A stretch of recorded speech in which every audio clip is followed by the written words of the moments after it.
கவிஞர் என்ன எழுதியிருக்காரோ அதை எங்கிட்ட கொண்டாந்து கொடுங்க, நான் எழுதிக்கிறோம்.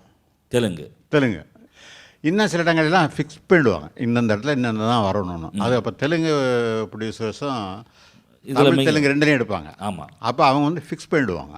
2 லாங்குவேஜ் தெலுங்கு 2 லாங்குவேஜில் ஃபிக்ஸ் பண்ணிட்டு தெலுங்கில் பாட்டு எழுதிடுவாங்க. ம் எழுதிட்டு தமிழில் நம்ம என்ன தான் பிரமாதமாக எழுதினாலும் அவங்களுக்கு அந்த தெலுங்கில் என்ன எழுதியிருக்காங்களோ அது வந்தால்தான் ஒத்துப்பாங்க. அது சந்தத்துக்காக. அந்த சந்தம் மட்டும் இல்லை, அந்த அர்த்தமும் கூட. ஆமாம், அதை விட அற்புதமாக எழுதினா கூட ஒத்துக்க மாட்டாங்க சார். ஆரம்ப காலத்தில். இப்போ கொஞ்சம் நாளாக எப்படி மாறிடுச்சுன்னா, கவிஞருக்கு எழுத்து பாப்புலர் ஆகி அவருடைய புகழ் அதிகமாகி அவருடைய எழுத்துக்களுக்கெல்லாம் மிகப்பெரிய வரவேற்பு கிடைச்சதுக்கப்புறம் கவிஞர் என்ன எழுதியிருக்காரோ அதை எங்கிட்ட கொண்டாந்து கொடுங்க, நான் எழுதிக்கிறோம். தெலுங்கு அப்படி ஆத்திரையெல்லாம் ஆத்ரேயா. இப்போ காவேரி கரை இருக்குன்னா கோதாவரி கரை உந்தின்னா అవును, அப்படி గోదావరి గట్టుంది.